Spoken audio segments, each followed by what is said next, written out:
economist and board member at the Center for Economics and Business Research. Thank you so much for joining us here on the program. Now, this Oxfam report tells us that 10 of the richest men in the world doubled their fortunes, while most people around the world have had financial struggles during the pandemic.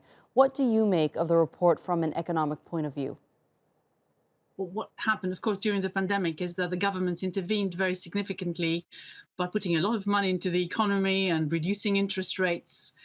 What happened, of course, was that anyone who had any assets did rather well out of that, whereas people who relied on incomes did rather badly. So indeed, what has happened in particular is that because we changed the way in which we worked, we used an awful lot of technology. So if you look at the list of the 10 richest people, with the exception of perhaps Elon Musk and Tesla, the majority of the others have something to do with other deliveries, such as Amazon, or needing to use your computers. So you have Microsoft and Google, all the people who own or have owned or have been CEOs of those companies and have shares, including, of course, Zuckerberg of Facebook. They've all seen their net worth increased very significantly during the pandemic. And I think what Oxfam is saying is that, in fact, this type of inequality kills because the majority of the rest of the population has seen incomes go down, Right. and something like 160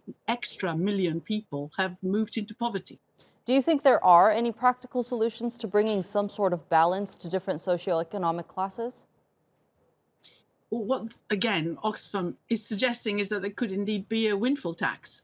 And that windfall tax could raise something like, the way that they put it, a maximum of perhaps 800 or 900 billion US dollars, which can then be redistributed, both in terms of vaccines, paying for those to be available to the developing world, a lot more than has been the case so far, or to help with what the developing world and others need in terms of climate change. So one-off windfall tax is what they suggest, but of course, it's unlikely to happen. Of course, the taxation system should be able to take account of this and do redistribution, and governments need to be very, very aware of that. But it's interesting, the report that Oxfam has just put out just before the World Economic Forum virtual event, which happens every year, is that it's called Inequality Kills. And it really is the concern that they have that, in fact, because of the way in which the pandemic was handled, which of course was important to keep the economy going, Right. it has, if anything, increased those inequalities and affected many, many more people who will find it difficult to survive unless there is this redistribution that takes place. Right. Lebanon being a perfect example of that. I mean, people aren't able to put food on the table at the moment.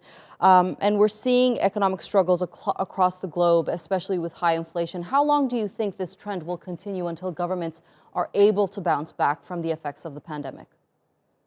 Well, the first thing, of course, that you mentioned, energy prices in particular and inflation going up, is what is going to happen to the world economy. There is no doubt that we've had a bit of imbalance in terms of supply and demand, and that has caused quite a lot of the increases in food prices, which have affected lots of people. It has also led to an increase in electricity prices. And you mentioned the Lebanon, but of course many other places have also seen production and activity be reduced because they haven't had enough energy or able to pay for it. So supply and demand should at some point get a little bit better. And with a bit of luck, some of those prices that we've seen, the increases will come down. There's also, of course, the question about whether we go back to something more normal in terms of work, which means that some of the companies that have really benefited from the pandemic may find themselves perhaps not doing quite so well in the next year. But that's not really what we want to hope for. What we really want to hope for is that governments really do the redistribution properly. Right. But world events matter, so each individual country cannot really do it by itself. There has to be some general recognition that this type of transfer needs to absolutely happen and isn't happening at present. Right, and you mentioned Elon Musk. He actually recently challenged the UN to show him how $6 billion of his wealth could address world hunger after the World Food Program said that $6.6 billion could prevent about 43 million people across 43 countries from starving in 2022. Do you think that amount will relieve that many people, taking all factors like high inflation and energy prices into consideration?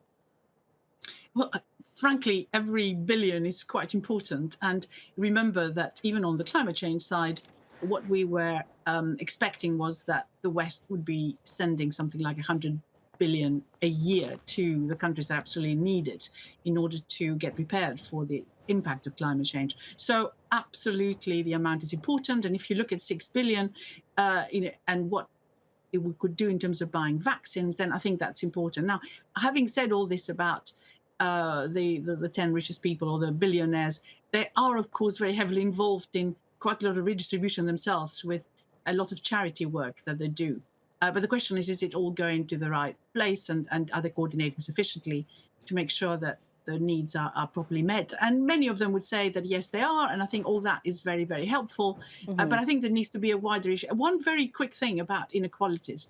The interesting thing in the report that they put out just recently, Oxfam, is they're showing that, in fact, inequalities between countries have got better, considerably better, in the last few decades. But inequalities within countries have widened. And I think that's really where we need to be focusing, that individual governments' priorities may not have focused in the right area. And that's the type of fiscal policy rebalancing that absolutely needs to be done. All right, economist and board member at the Center for Economics and Business Research, Vicky Pryce, thank you so much for joining us here on the NewsHour and sharing that analysis with us.